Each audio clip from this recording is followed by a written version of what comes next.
Ya Rasulullah salamun alaik ya rafi'a syani wa daraji adfata ya jiratal alami ya muhailal judi wal karami ya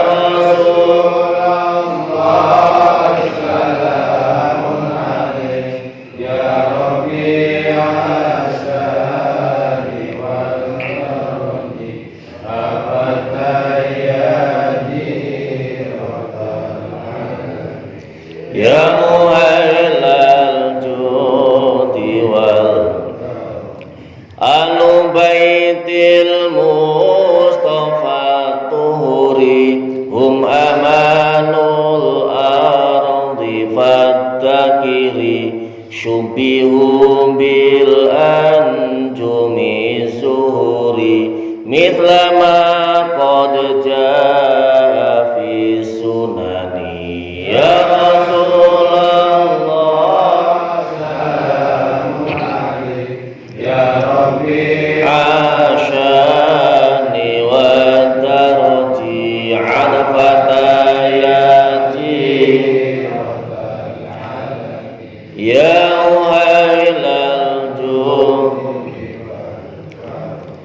Fahumul qaumul ladzina hudu wa bi fadlillahi qad sa'idu wa li ghairillahi ma qasadu wa ma'al qur'ani fi qarni ya Rasulullah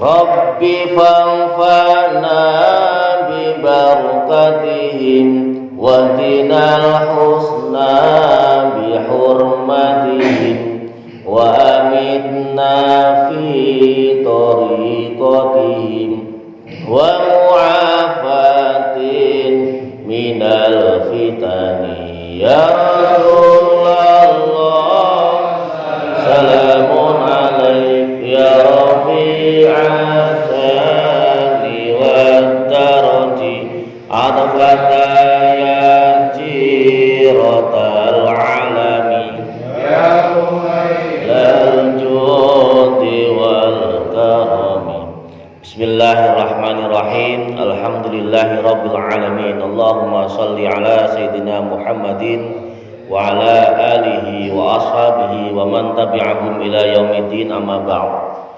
Hadirin para alim, para bini sepuh, para ajengan, pengurus Mushola Ar-Ridwan yang saya muliakan dan mudah-mudahan semua yang hadir termasuk kita semua ya, diridhoi, dirahmati dan diampunkan dosa kita oleh Allah Subhanahu wa taala. Marilah kita mengawali majelis ini dengan bersyukur kepada Allah. Bangun lagi, syukur lagi gitu ya. Bangun lagi, syukur lagi, kerja lagi, alhamdulillah. Kita awali hari ini dengan ngaji, insyaallah berkah. Bulan ini bulan Jumadal Akhirah ya. Kalau Jumadal Ula, Jumadal Akhirah ada berapa itu? Ya tanggal 9 Berarti pertemuan depan Masya Allah sudah masuk Rejab. Pertemuan depan Rejabnya tanggal, kalau di Februari itu tanggal 12 Februari. Nah kalau pas Imlek ya, betul Imlek. Nah kalau saya ngajinya di akhir bulan berarti sudah masuk Rejab jauh. Jadi tema kita pagi ini masih melanjutkan tentang dakwah Rasul secara terang-terangan setelah dakwah secara sembunyi-sembunyi, kita masih melanjutkan tema tentang dakwah secara terang-terangan. Insyaallah bulan depan masuk tema tentang Isra Mi'raj. Nah, ya pas. Ini urutannya pas. Bismillahirrahmanirrahim. Iqtida'ati Quraisyin ala Rasulillah sallallahu alaihi wasallam. Ini tentang penghinaan, pelecehan, permusuhan, dari sikap permusuhan yang melecehkan dari orang-orang Quraisy kepada Rasulullah. Ini masih nyambung. Tema pertemuan sebelumnya kan tentang betapa Abu Lahab bersama istrinya itu terus memusuhi Rasulullah. Ini mengulang sedikit pertemuan kemarin. Wahtaraqat Quraisyun ma kanat tata'azamahu wa tahtarimahu mundu dhuharatid da'wati ala sahah. Jadi orang-orang Quraisy wahtaraqat dan membatalkan Quraisyun, orang-orang Quraisy maka tata'azamahu, apa yang telah mereka lakukan tentang pengagungan, wa tahtarimahu, dan penghormatan kepada Rasulullah.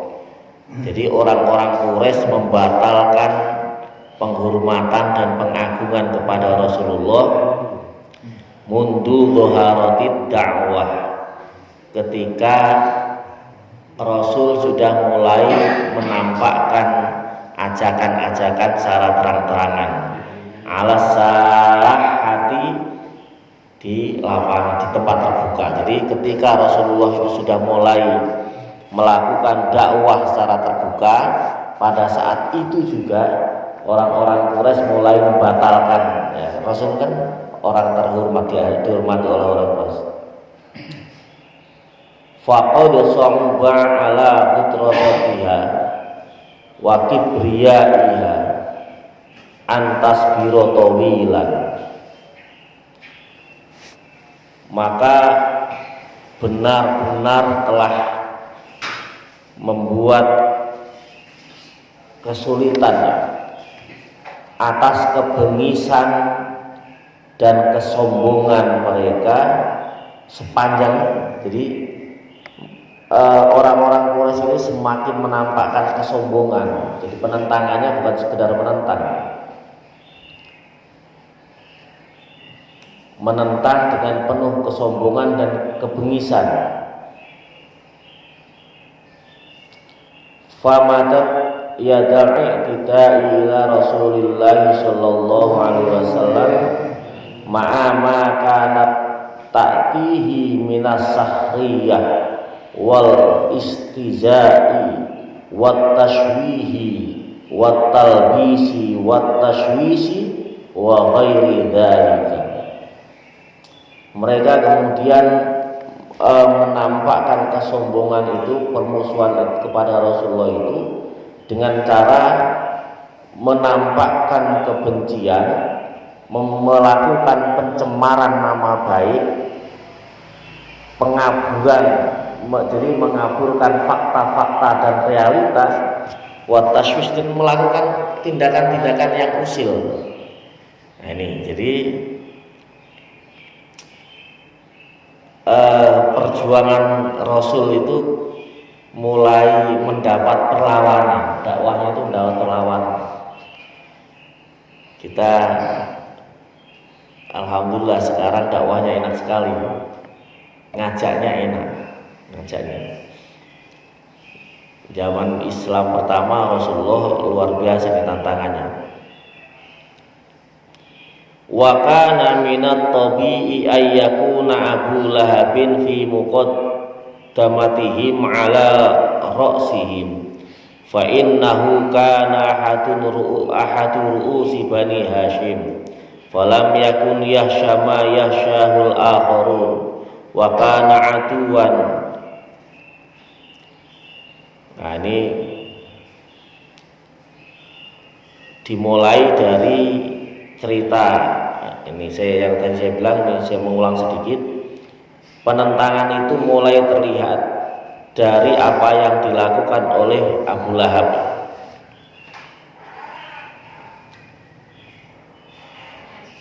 Abu Lahab yang kemarin kemudian menikahkan, padahal sebelum Rasulullah menampakkan dakwah secara terang-terangan itu, ya belum ada perubahan yang drastis dari apa-apa yang mereka lakukan.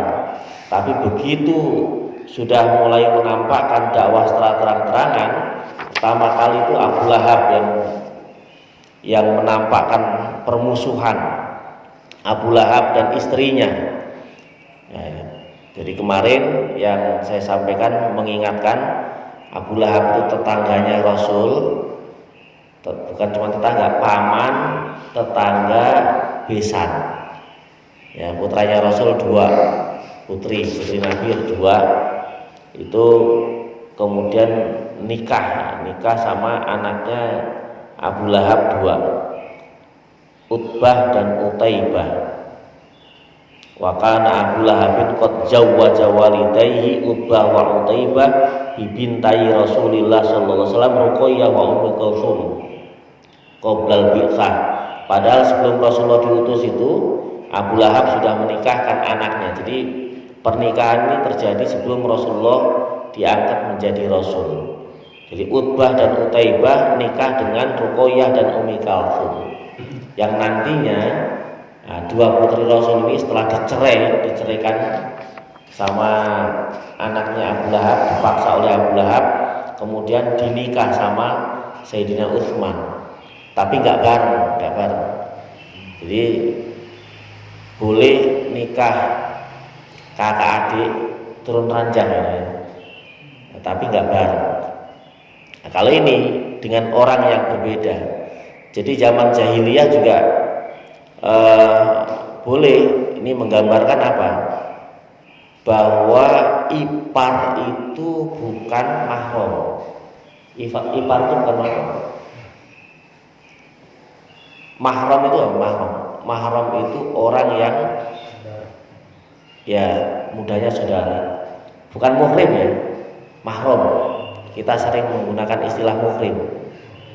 Kalau muhrim itu orang yang ihram.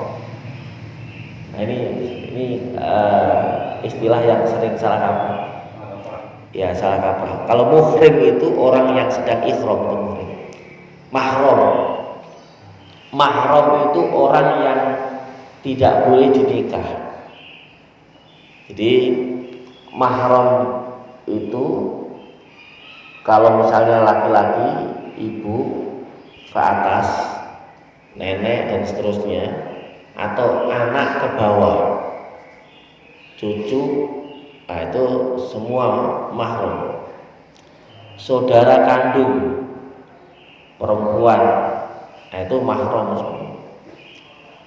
Saudaranya bapak, berarti bibi, itu mahram. Nah ini orang-orang yang tidak boleh dinikah ya, antara lain itu. Nah, kalau misalnya kakaknya dapat kakak perempuan, adiknya dapat adik perempuan, kan bukan mahram, sama seperti ipar itu. Makanya Utbah dan Utaibah nikah, dinikahkan dua-duanya. Nah, kemudian ketika dicerai oleh Utbah dan Utaibah, nanti dinikah oleh Sayyidina Utsman. Ya, nikah dua-duanya juga, tapi gantian. Setelah wafat baru dinikah berikutnya. Nah, Abu Lahab ini menampakkan permusuhan kepada Rasulullah, termasuk istrinya. Ini mengulang lagi. Wa kanat imra'atu Abi Lahabin, dan istrinya Abu Lahab namanya Ummu Jamil, Arwa binti Harb, namanya Arwa bintil Harb bin Umayyah bin. Jadi Arwa binti Harb bin Umayyah ukhtu Abi Sufyan, saudaranya Abi Sufyan.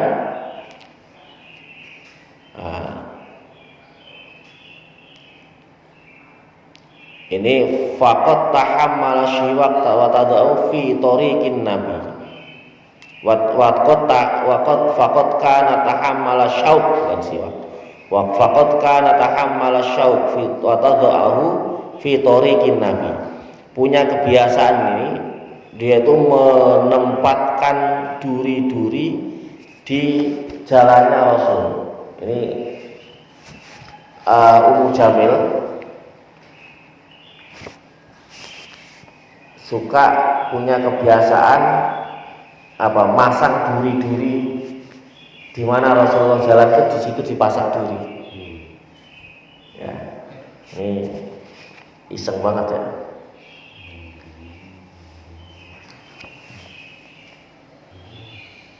Wa ala babihi lailan, dan di pintu Nabi kalau malam-malam tuh, jadi kalau malam-malam tuh masangin duri selain di jalan di mana Rasulullah lewat, termasuk di depan pintunya Nabi itu pasangin duri-duri itu. Ini tetangga iseng. Wa kanat imro'atan salitotan, dan Ummu Jamil tadi itu perempuan yang judes. Ini orang kaya judes, repot ini. Tabsutu fihi lisanahu wa tatilu alaihi iftira'an wardas. Wa tu'jaju narul fitnah wa tuthiru harban sya'wa 'ala Nabi sallallahu alaihi wasallam walidzalika wasafahal Qur'an bi hamalatal khatab. Ya, ini bacanya bukan hamalati ya. Namanya hamalatal khatab itu ayat Quran. Jadi Ummu Jamil itu kenapa disebut di dalam ayat Al-Qur'an surat Al-Lahab hamalatal khatab? Nah, itu karena memang punya kebiasaan yang jelek tadi, suka masang duri di jalan yang dilewati oleh Rasulullah, masang duri di depan pintu Rasulullah malam-malam. Ini nggak ada kerjaan lain, kerjaannya ngisengin Rasul. Perempuan judes, jadi suka menjulurkan mulutnya, lisannya, artinya suka ngomongin tuh, dan mengarang berita-berita dusta, bikin isu-isu gitu. Jadi suka mengarang berita-berita dusta dan membuat isu-isu yang menjatuhkan Rasulullah. Kemudian menyulut narul fitnah, menyulut api fitnah. Ini nggak kebayang ya, betapa sakitnya Rasulullah. Wa tuthiru harban, dan mengobarkan perang yang membabi buta pada Rasulullah. Jadi permusuhannya sangat membabi buta kepada Rasul. Karena itulah kemudian Quran menyifati Ummu Jamil ini dengan sifat hamalatal haqqah. Jadi ini antara lain sebabnya kenapa disebut hamalatal haqqah.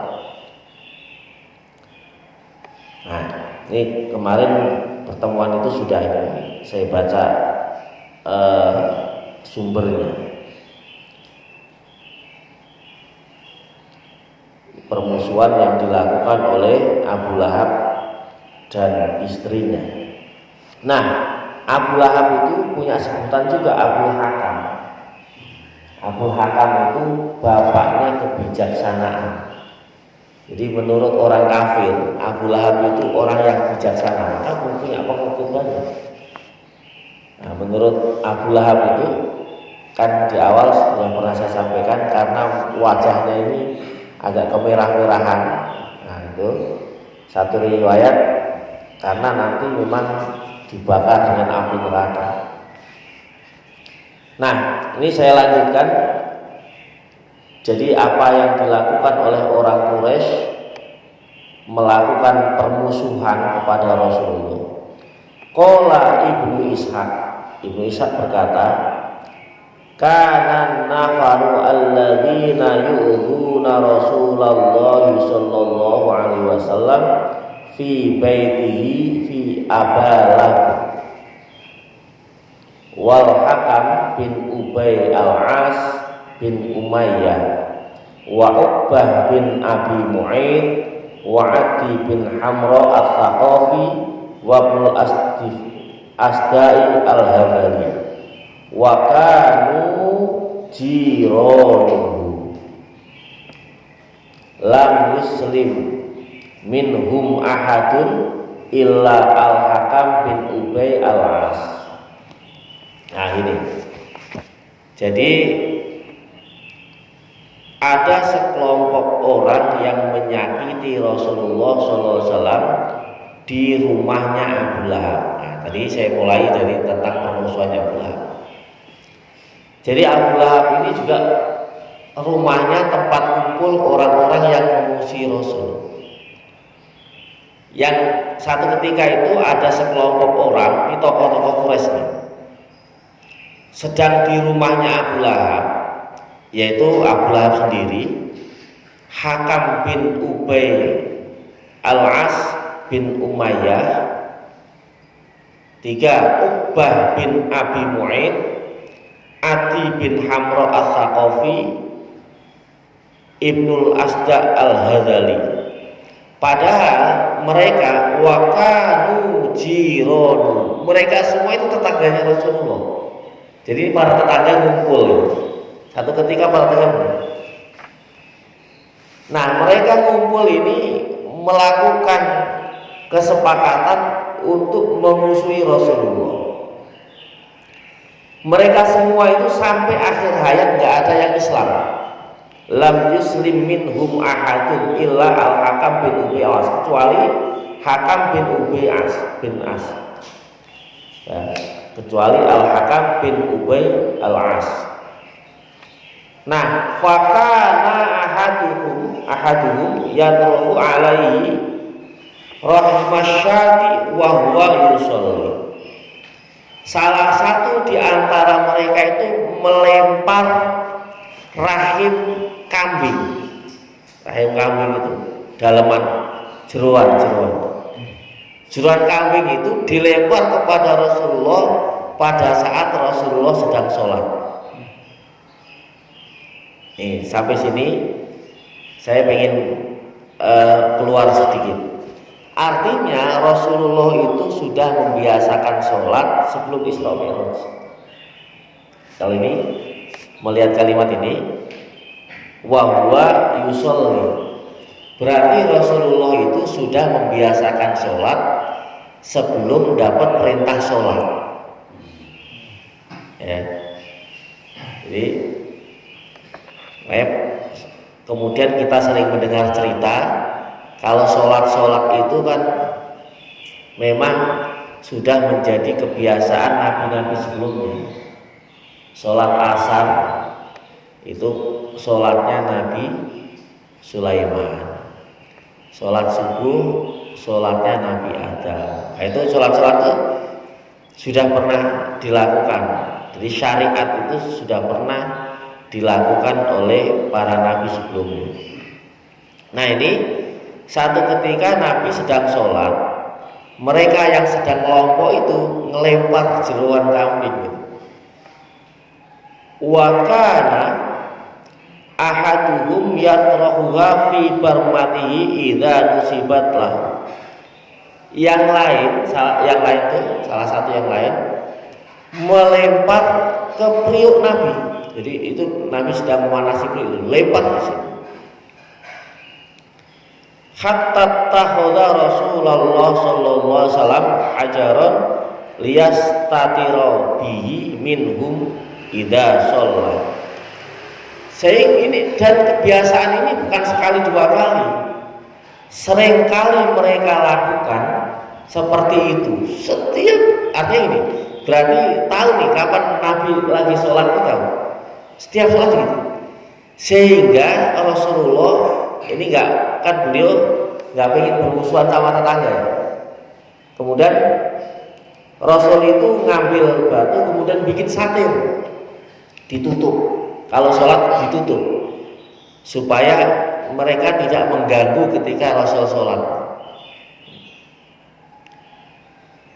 Fakana Rasulullah sallallahu alaihi wasallam idza tarahu alaihi dzalikal adza yakhruju bihi 'alal 'audi fayaqifu bihi 'ala babihi thumma yaqulu ya bani abdi manaf ayu jiwari hadza thumma yalqihi fit thariq. Nah, apakah Rasulullah tinggal diam? Enggak. Kemudian beliau ngambil itu yang mereka buang tadi, jeruan kambing macam-macam tadi. Kalau beliau habis sholat, kemudian disapa, Bani Abdi Manaf, mereka semua Bani Abdi Manaf, ini tetangga macam apa sih kalian ini? Rasulullah juga melakukan perlawanan, tapi enggak kemudian langsung menunjukkan permusuhan. Kemudian membuang tadi di tempat yang sesuai. Wazdada Uqbah bin Abi Mu'id fi syaqawatihi wa khab'ihi. Uqbah bin Abi Mu'id ini bertambah, jadi makin benci dan makin buruk tingkahnya, makin busuk pemikirannya untuk memusuhi Rasulullah. Namanya Uqbah bin Abi Mu'id. Faqad rawa Al-Bukhari an Abdullah bin Mas'ud radhiyallahu anhu. Ini di hadis Bukhari disebutkan begini. Ibnu Mas'ud ini bercerita, "Anan Nabiyya sallallahu alaihi wasallam kana yusalli 'indal baiti wa Abu Jahlin wa ashabi lahu julusun idh qala ba'dhum li ba'din ayyukum yaji'u basala jazuri bani fulanin fayadha'ahu ala dhahri Muhammadin idza sajada." Ini mereka itu menampakkan permusuhan dan selalu membuat Rasulullah apa yang dilakukan oleh Rasulullah ini menjadi terganggu. Satu ketika Rasulullah ini sedang sholat di Baitullah. Abu Jahal dan teman-temannya tadi, kelompoknya tadi ini sedang duduk-duduk di situ. Ini karena mereka ini memang merasa tokoh, merasa orang yang banyak doa juga. Nanti saya baca di bawah ini. Nah, mereka berkelompok ini duduk, kemudian ngomong begini, siapa di antara kalian yang akan melempar kotoran ontanya Bani Fulan, yang ambil kotoran ontanya Bani Fulan, kemudian meletakkan di punggung Muhammad? Siapa? Ini Abu Jahal lagi kelompok nih. Siapa coba? Nanti Muhammad ini kesini sholat, gini. Nanti ini Muhammad ini kesini sholat. Siapa di antara kalian yang akan mengambil kotoran ontanya Bani Fulan kemudian meletakkan di punggung Muhammad? Ini mereka saling ledek. Nah, tadi Uqbah bin Abi Mu'id fan ba'atha ashqal qaum wa huwa Uqbah bin Abi Mu'id. Kemudian yang kelompok tadi, teman-temannya Abu Lahab, ada salah satu orang yang bangkit, Uqbah bin Abi Mu'id. Ashqal qaum. Nah, pada saat itu Uqbah bin Abi Mu'id itu orang yang paling sangar. Orang yang paling sangar. Faja'a bihi fanadhur. Uqbah kemudian bangkit ngambil kotoran onta. Fanadhur mulai memperhatikan, menunggu kapan nih Muhammad datang dan sholat. Benar, hatta idza sajadan Nabi sallallahu alaihi wasallam wa dha'ahu ala dhahrihi baina kaffaihi. Ketika Nabi sholat, benar lagi sujud itu kotoran onta ditaruh di punggung antara kaffaihi, dua pelikat ini, tulang pelikat.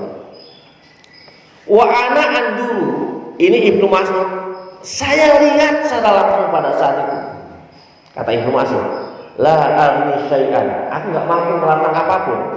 Karena Ibnu Mas'ud pada saat itu merasa yang kumpul ini para tokoh, seperti yang saya sampaikan sebelumnya, mereka kalau nggak punya orang yang mendukung, nggak punya backing gitu, di sana itu bisa dihabisi itu kalau membela orang lain. Ibnu Mas'ud kata Ibnu Mas'ud, saya pada saat itu melihat betul, tapi saya nggak punya kemampuan apapun untuk membantu Rasulullah. Nah ini, laukanat li mu'natan, seandainya aku punya suaka, seandainya aku punya backing gitu, aku akan ambil itu. Tapi aku nggak punya, nggak berani. Qala faja'alu yanhaquna. Nah, apa yang dilakukan Uqbah bin Abi Mu'ayth tadi itu menjadi candaan. Kira-kira pas melihat Nabi ditaruh kotoran unta tadi, mereka ketawa-ketawa sambil, mereka ini di kalimatnya wa yuhayyalu ba'dhum 'ala ba'd. Kemudian mereka saling colek. Jadi saling colek tuh kan. Dia saling colek, saling bercanda, saling mengetawain tuh. Tuh lihat Muhammad tuh. Kena kotoran unta. Nah. Jadi ya Allah, ayatamayalu ba'dhum 'ala ba'd maruhan wa batoron. Artinya mereka saling menengok, memeringkan badan, jadi nyolek begitu, saling memiringkan badan gitu, satu dengan yang lain, dengan kesombongan dan keangkuhannya. Jadi ngecek, ledek sama Rasulullah. Padahal wa Rasulullah sallallahu alaihi wasallam sajidun. Padahal Rasulullah itu sedang sujud. La yarfa'u ra'sahu. Saking banyaknya kotoran yang diletakkan tadi, itu Nabi nggak bisa sampai nggak bisa ngangkat palanya. Ya Allah, kita nggak sampai situ ya. Ini keterlaluan kalau orang sekarang. Nah ini supaya kita ngaji begini supaya merasakan betapa memang sulitnya mengajarkan agama itu. Jadi kalau kita sekarang dakwah ngajak orang nggak banyak yang datang gitu, ya itu belum apa-apa. Rasulullah ini kalau ngajak orang sampai diledek begini. Jadi nggak seenak apa yang kita bayangkan dakwah Nabi itu. Kan kalau kita dengar para dai itu kalau cerita kan kayaknya Rasulullah itu enak, itu dakwah itu enak gitu. Banyak, walaupun awal-awal itu pengikutnya sedikit, lama-lama banyak. Ternyata ya banyak hal yang dirasakan oleh Rasulullah. Nah, hatta ja'athu Fatimah, sehingga Fatimah lihat datang mendatangi Rasulullah. Fatarahathu andorihi farofa'a ra'sahu. Kemudian Fatimah itu buang kotoran-kotoran tadi ya, dari punggungnya Nabi. Jadi kalau kita sujud, kayak kalau lagi sujud kemudian ditindihin apa? Kalau ditindihin karpet kan nggak bisa gitu.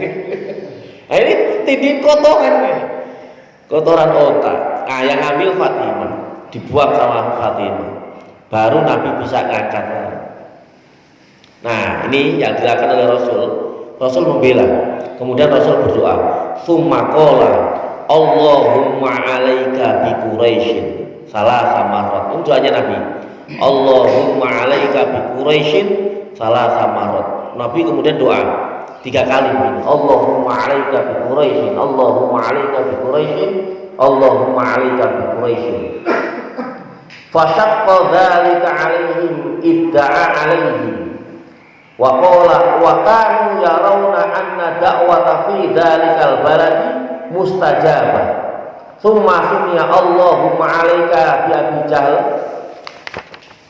wa 'alaika bi Utbah bin Rabi'ah wa Syaibah bin Rabi'ah wal Walid bin Utbah wa Umayyah bin Khalaf wa Uqbah ibni Abi Mu'ayth. Nah ini ternyata yang pada saat itu di situ 7 orang di situ. Yang kelompok tadi ini 7 orang. Kemudian Nabi ini mendoakan mereka supaya mereka itu terserah Nabi, ya Allah terserah engkau perlakukan seperti apa orang-orang Quraisy ini. Nah, orang-orang Quraisy ini tahu betul bahwa berdoa di Baitullah ini termasuk doa yang mustajab. Makanya orang-orang Quraisy itu kalau mau apa-apa ya doanya di Baitullah. Mereka tahu bahwa doa di Baitullah itu doa mustajab. Maka ketika mereka mendengar Rasulullah berdoa begitu, ini Abu Jahal kemudian menimpali. Kamu kok berdoa seperti itu Muhammad? Memang doamu akan diterima. Aku ini orang yang lebih banyak berdoa daripada engkau. Ini Abu Jahal. Maka nanti dalam cerita berikutnya, satu ketika menjelang perang Badar itu, Bapak Ibu hadirin, jadi gini, si Abu Lahab ini doa juga malamnya ketika sebelum perang Badar itu doa di Ka'bah di Baitullah itu, karena mereka juga meyakini bahwa tempat ini tempat mustajab. Kata Abu Lahab begini, ya Allah, mereka manggilnya Allah juga, ya Allah, walaupun mereka ke Lata dan Uzza ya, cuman redaksinya begitu, menggunakan lafaz ya Allah. Ya Allah, kalau seandainya besok ini kami akan perang, sepakat perang, itu perang Badar. Kalau seandainya kami nanti perang dengan kelompoknya Muhammad, tunjukkan kepada kami siapa di antara kami yang benar. Kalau Muhammad ini orang yang memutus keluarga, Muhammad ini orang yang punya agama baru, sehingga keluarganya menjadi tidak suka kepadanya. Itu doanya banyak, dan doanya Abu Lahab itu diaminkan oleh pengikutnya pada saat itu. Jadi Abu Lahab ini berdoa di Ka'bah di Baitullah ini kencang, didengarkan oleh pengikutnya, ingin ditunjukkan siapa yang benar dan siapa yang salah. Nah itu. Jadi yang salah dikalahkan, mintanya Abu Lahab ini. Yang benar nanti dimenangkan. Nah, pada saat itu perang yang menang itu umat Islam. Sehingga banyak orang Quraisy pada saat itu akhirnya karena dengar, dia meyakini Abu Lahab ini doanya ternyata mustajab. Ya, doanya orang kafir mustajab. Yang menang Rasulullah. Akhirnya banyak orang Quraisy yang masuk Islam. Nah ini kita juga bisa ambil hikmah. Tidak semua orang jelek itu akhirnya berdampak jelek. Doanya orang jelek itu kadang-kadang bagus juga itu. Nah, saya pengen mengakhiri majelis kita ini dengan begini. Ini ceritanya permusuhan ini dilakukan terus-menerus, karena tadi nanti mungkin satu ketika kita akan kembali ke cerita ini lagi lebih detail, karena tadi sudah saya sampaikan di awal bulan depan insya Allah ini lanjutannya tentang Isra Mi'raj. Nah, sehingga saya mau cerita secara garis besar. Jadi permusuhan ini kemudian dilanjutkan, dan 7 orang tadi yang di Baitullah yang membuat Rasulullah nggak bisa bangun sujud tadi, itu akhirnya mereka mati semua dalam keadaan mati yang mengenaskan. Tadi kan ada Umayyah bin Khalaf, ini diceritakan detail. Nah, Umayyah bin Khalaf itu orang yang suka mengumpat. Umayyah bin Khalaf idza ra'a Rasulullah, setiap lihat Rasul itu Umayyah hamazahu wa ramazahu, selalu mengumpat dan mencela Rasulullah. Maka turun surat wailul likulli humazatil lumazah. Nah, ini Al-Humazah itu. Ahnas bin Syurek Ats-Tsaqafi ini orang yang disifati oleh Quran, wala tuti kullahallafim mahin hammazim masya'im binamim manna'il lil khairi mu'tadin athim utullim ba'da dzalika zanim. Surat Al-Qalam ayat 10 sampai ke 13. Itu Ahnas bin Syurek. Ini. Jadi orang 7 yang didoakan oleh Rasulullah tadi itu akhirnya mati semua dalam keadaan mengenaskan.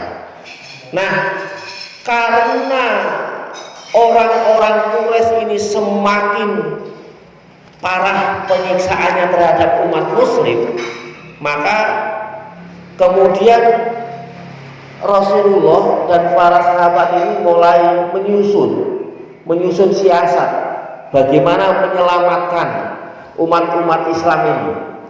Nah, pada saat itu turun surat Az-Zumar ayat 10. Qul ya ibadiyalladzina amanu taqu rabbakum lilladzina ahsanu fi hadhihi dunya hasanah wa ardullahi wasi'ah innama yuwaffas sabiruna ajrahum bighairi hisab. Turun ayat itu. Nah, itu kemudian dipahami oleh Rasulullah, ini berarti diperintahkan hijrah. Maka pada saat itu kemudian Rasulullah memerintahkan hijrah yang pertama kali itu ke Habasah, belum ke Yasrib. Nah, Habasah, jadi Habasah itu pada saat itu rajanya namanya Ashimah An-Najasi, raja Sak, itu adil. Jadi sebelum, walaupun bukan orang Islam, terkenal Ashimah An-Najasi itu raja Habasyah. Habasah itu Abyssinia, kalau sekarang Ethiopia, daerah Afrika. Nah, ini terkenal raja yang adil.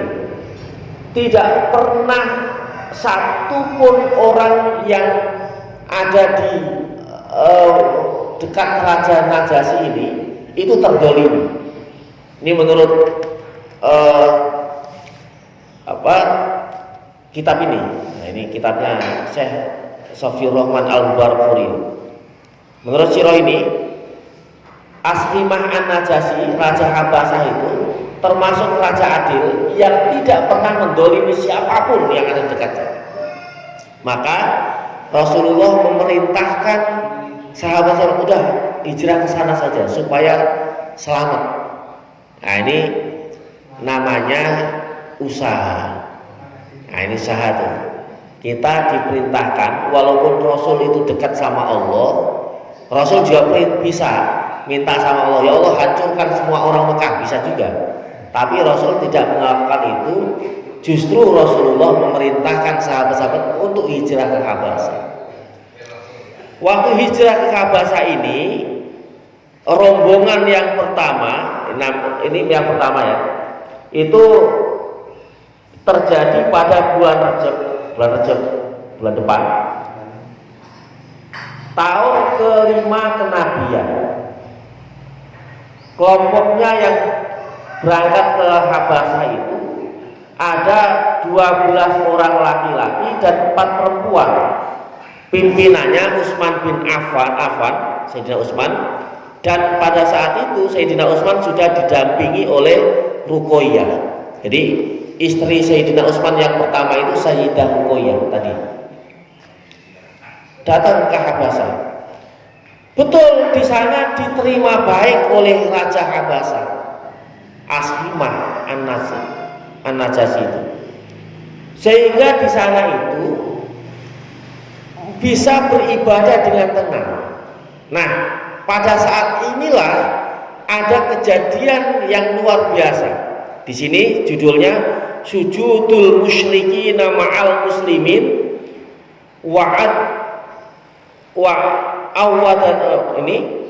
wa audatil muhajirin. Nah, ini judulnya, sujudnya orang musyrik dan kembalinya para muhajirin. Jadi begini ceritanya, saya ceritakan sekilas saja. Jadi orang Muslim yang hijrah tadi tenang di sana. Nah, di satu tempat, satu sisi Rasulullah dengan orang-orang Muslim yang ada di Mekah ini, satu ketika beliau sedang di Ka'bah, di Baitullah. Pada saat itu kebiasaan orang-orang musyrik ini di Ka'bah, di Baitullah. Nah, pada saat itu Rasulullah membaca surat An-Najm. Wan najmi idza hawa. Disitulah orang musyrik yang pada saat itu sedang sama Rasulullah betul-betul mendengar ayat Al-Quran secara langsung. Selama ini yang tadi memusuhi itu ternyata tidak pernah mendengar ayat Quran. Nah, ini orang musyrik pada saat itu dengar ayat Quran secara langsung dibacakan oleh Rasulullah. Di saat itulah kemudian orang musyrik yang sujud bareng, nangis bareng sama Rasulullah. Padahal masih musyrik, belum iman. Nah, kejadian ini kemudian membuat orang musyrik yang lain, tokoh-tokoh yang lain, akhirnya mencibir satu sisi. Sisi yang lain ini kemudian terdengar berita ini kepada umat Islam yang hijrah ke Habasyah tadi. Beritanya di Habasyah bahwa orang Mekah sudah pada memeluk Islam. Nah, beritanya begitu. Nah, padahal orang yang tadi sujud bareng sama Rasulullah ini kemudian dihina oleh kelompok yang lain. Akhirnya setelah sujud itu, setelah dihina belum dapat hidayah. Nah, permusuhan tetap terjadi. Di satu sisi orang yang hijrah tadi, yang ke Habasyah, mendengar orang-orang Mekah sudah masuk Islam, kembali. Wah, ini sudah aman di Mekah. Padahal Rasulullah belum memerintahkan balik. Jadi mereka kembali. Begitu kembali, belum nyampe ke Mekah, ada yang sudah sampai ke Mekah sebagian, ternyata salah informasi yang diterima. Bahkan orang Mekah lebih bengis lagi memusuhi umat Islam. Akhirnya itu kemudian terjadi hijrah ke Habasyah yang kedua. Nah, pada saat hijrah ke Habasyah yang kedua inilah mulai ada permusuhan dari orang Mekah kepada orang-orang yang ke Habasyah. Kalau tadi kan aman, yang kedua ini mulai orang-orang Mekah ini membuat cerita-cerita yang aneh. Jadi mempengaruhi orang-orang Habasyah. Yang dipengaruhi pertama kali ini kan ada kelompok bangsawan, ada kelompok agamawan dan raja. Ini yang dipengaruhi bukan raja Habasyah dulu, belum Asimah belum dipengaruhi. Yang dipengaruhi pertama kali ini orang-orang bangsawan dan rahib-rahibnya. Sama orang Mekah dikasih hadiah dan dikasih cerita-cerita yang aneh-aneh tentang umat Islam ini. Jadi dipengaruhi dulu supaya orang-orang Habasyah ini memusuhi orang-orang yang hijrah. Awalnya mereka nggak mau. Awalnya mereka ini nggak percaya cerita, tapi cerita ini kemudian dihembuskan terus. Jadi kalau teori namanya post-truth. Jadi cerita bohong kalau dilakukan secara terus-menerus itu lama-lama menjadi seolah-olah benar. Nah, ini kalau sekarang ini apa istilahnya? Ya, diviralkan. Jadi cerita bohong kalau viral, ini kan ada kelompok buzzer itu, memviralkan itu. Itu kalau jadi viral lama-lama menjadi benar. Nah, ini kadang-kadang juga mohon maaf, ini saya kadang-kadang agak, ya mungkin karena bukan bidang saya. Sebagian ustadz ini kadang-kadang juga ceramah berdasarkan viral itu. Nah, ini.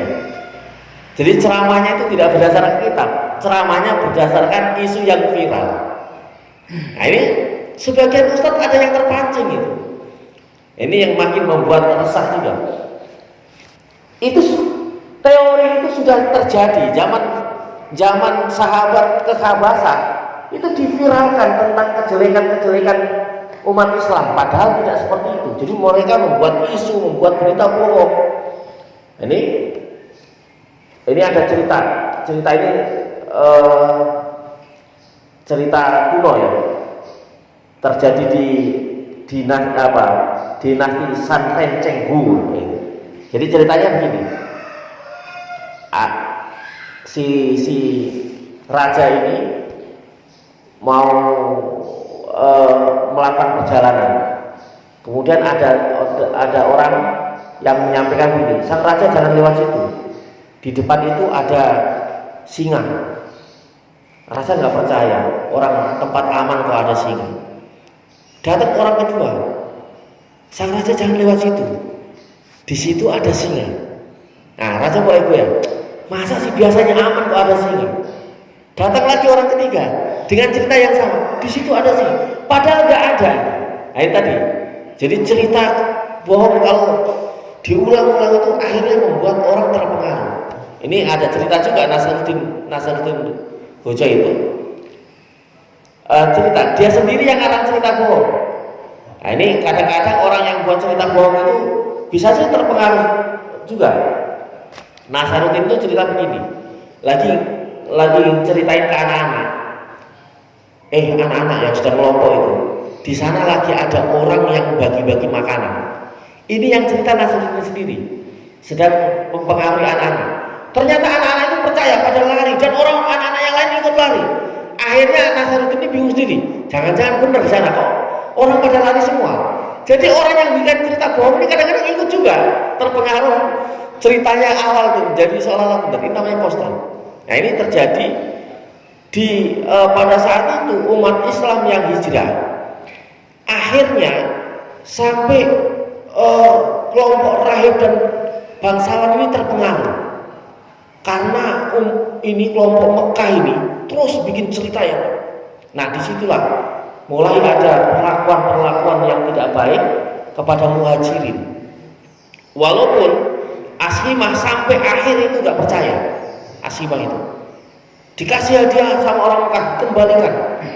Nah tapi akhirnya orang-orang yang hijrah ini kemudian disuruh kembali. Bahkan Rasulullah sendiri ketika hampir kan pernah mendengar Rasulullah yang luka itu ya, dilempari orang-orang masyarakat Ethiopia pada saat itu sampai beliau pecah giginya. Nanti satu ketika lah akan cerita itu. Ini gara-gara cerita bohong tadi. Nah ini hikmah terakhir. Jadi kadang-kadang kita perlu memverifikasi lah, kalau cerita apapun kalau nggak tahu sumbernya, nah kita nggak usah kemudian ikut-ikut terbawa. Baik, Bapak hadirin, para alim, para cengang semua yang hadir, ini sudah jam 6. Mudah-mudahan kita bisa mengambil hikmah dari cerita ini. Yang pertama, bahwa Rasulullah ketika berdakwah mulai menampakkan dakwah beliau, penentangan ini sudah semakin jelas. Padahal orang Mekah pada saat itu percaya bahwa Rasulullah adalah orang yang tidak pernah bohong. Tapi ketika membawa kebenaran, kemudian ditentang kebenaran itu. Jadi kita kalau membawa cerita-cerita benar, dakwah dan lain sebagainya, kalau ada penentangan itu ya nggak usah kemudian kecil hati, karena penentangan yang lebih dahsyat pernah dirasakan oleh Rasulullah. Yang kedua, tadi Rasulullah juga menganjurkan kepada umat beliau, kepada umat Islam untuk terus berupaya. Ya, tadi ketika hijrah ke Habasah yang pertama itu upaya supaya tenang. Ya, ibadah itu perlu ketenangan, perlu kedamaian. Jadi ketenangan itu lebih utama ya. Dengan ketenangan kita bisa melakukan aktivitas apapun yang baik, termasuk ibadah-ibadah personal. Yang ketiga tadi cerita terakhir, bahwa kebohongan yang dilakukan berulang-ulang itu bisa menjadi kebenaran. Itu ada teorinya. Jadi kita nggak usah terpengaruh apapun yang viral pada saat ini. Ya, kalau memang bukan dari sumber aslinya, juga kita perlu hati-hati. Mudah-mudahan ada manfaatnya. Allahumma anfa'na bima 'allamtana wa 'allimna ma yanfa'una warzuqna ilman tanfa'una. Rabbana taqabbal minna innaka antas samiul alim wa tub 'alaina innaka antat tawwabur rahim. Rabbana atina fid dunya hasanah wa fil akhirati hasanah wa qina adzabannar. Walhamdulillahirabbil alamin. Terima kasih. Mohon maaf lebihnya. Wassalamualaikum warahmatullahi wabarakatuh.